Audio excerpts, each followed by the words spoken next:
अजित पवारांची पुन्हा पुण्याच्या पालकमंत्रीपदी वर्णी लागली आहे। पुण्यात अनेक ठिकाणी कार्यकर्त्यांमध्ये उत्साह मात्र दिसत नाही। अजित पवारांच्या कार्यकर्त्यांमध्ये निरुत्साह का, अशा प्रकारचा प्रश्न आता निर्माण होतोय। काही ठिकाणी केवळ पेढे वाटण्यात आलेत, मात्र अजित पवारांची पुन्हा पुण्याच्या पालकमंत्रीपदी वर्णी लागल्याच्या नंतर पुण्यात अनेक ठिकाणी कार्यकर्त्यांमध्ये मात्र उत्साह दिसत नाहीये। अजित पवार यांच्या कार्यकर्त्यांमध्ये निरुत्साह का, अशा प्रकारचा प्रश्न आता यामुळे निर्माण झालेला आहे। तर मागच्या काही दिवसांपासून याबाबत स्पर्धा रंगली होती। काही बाबतीत मतभेद देखील होते की चंद्रकांत पाटील की अजित पवार, अशा प्रकारचा प्रश्न पुण्याच्या पालकमंत्री संदर्भात होता आणि आता अखेर अजित पवार यांची पुण्याच्या पालकमंत्रीपदी वर्णी लागलेली आहे। मात्र कार्यकर्त्यांमध्ये यावेळी प्रत्येक वेळीसारखा उत्साह हा दिसून आला नाही। त्यामुळे कार्यकर्त्यांमध्ये उत्साह नाही, अजित पवारांच्या कार्यकर्त्यांमध्ये निरुत्साह का, अशा प्रकारचा प्रश्न आता निर्माण होतोय।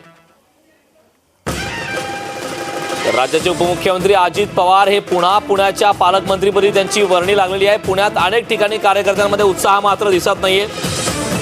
मागच्या काही दिवसांपासून याबाबतचा प्रश्न हा प्रलंबित होता, मात्र आता अजित पवार यांची वर्णी पुण्याच्या पालकमंत्रीपदी लागलेली आहे। याबाबतच्या ताज्या अपडेट देण्यासाठी आपल्या असोसिएट एडिटर अश्विनी सातव डोके या आपल्या सोबत जोडलेले आहेत। अश्विनी, पुण्याच्या पालकमंत्रीपदी अजित पवार यांची वर्णी लागली, मात्र यंदा कार्यकर्त्यांमध्ये म्हणावा तसा उत्साह पाहायला मिळत नाही, याची काय कारणं असू शकतात?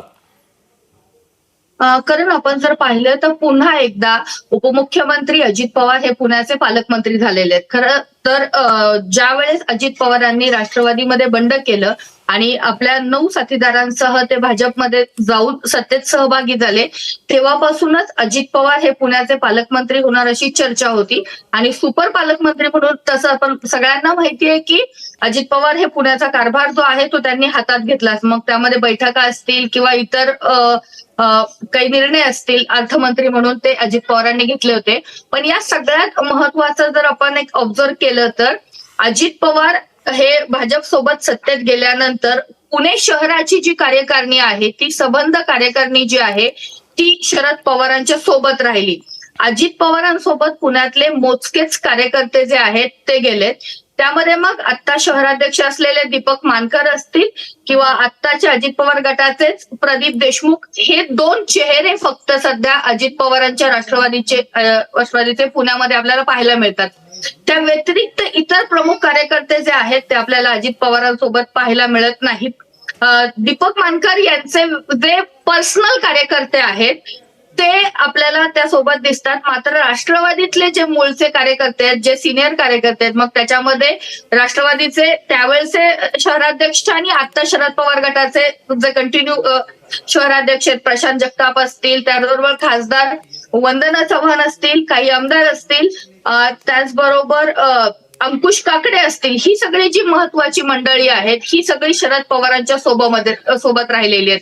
त्यामुळे आज जेव्हा अजित पवार 2 दिवस नाराज असल्याच्या चर्चा येत होत्या आणि त्या नाराज बातम्यांनंतर जेव्हा अजित पवार पुण्याचे पालकमंत्री झाल्याची बातमी आली, तर जो जोश आपल्याला एरवी राष्ट्रवादीमध्ये पुण्यामध्ये पाहायला मिळतो, कारण की राष्ट्रवादी हा राष्ट्रवादीचा पुणे हा बालेकिल्ला राहिलेला आहे। पण या सगळ्यानंतर आज जेव्हा 2 वाजता ही बातमी आली, त्यानंतर 5 वाजता जल्लोषाचं आयोजन जे आहे ते दीपक मानकरांनी त्यांचं नारायणपेठेतलं जे कार्यालय आहे त्या कार्यालयामध्ये हा जल्लोष आयोजित केला होता आणि अगदी 50 ते 60 कार्यकर्ते जे आहेत या जल्लोषामध्ये आपल्याला सहभागी झाल्याचं पाहायला मिळालं। राष्ट्रवादीमध्ये उभी फूट पडलेली आहे, राष्ट्रवादी दुभंगलेली आहे आणि ही दुभंगलेली मनं जी आहेत ती एकत्र यायला तयार नाहीत आणि त्यामुळेच अजित पवार जरी पालकमंत्री झाले असले तरी जो जोश उत्साह जो आहे तो आज जाणवला नाही। आजच नाही तर ज्या वेळेस कोल्हापूरला अजित पवार सभा घेणार होते, त्या सभेच्या आधी अजित पवारांनी पुण्यातून त्यांचं हे जे जिजाई हे निवासस्थान आहे त्या निवासस्थानापासून खेड शिवापूर पर्यंत रोड शो काढला होता। त्या रोड शोला सुद्धा आपण काय प्रतिसाद मिळाला हे आपण सगळ्यात पाहिलेलं आहे। खूप कमी लोक जे आहेत त्या रोड शो मध्ये सहभागी झाले होते। या उलट बारामतीमध्ये होम ग्राउंड वरती अजित पवारांना जो प्रतिसाद मिळाला होता तो पुण्यामध्ये आपल्याला पाहायला मिळाला नाही।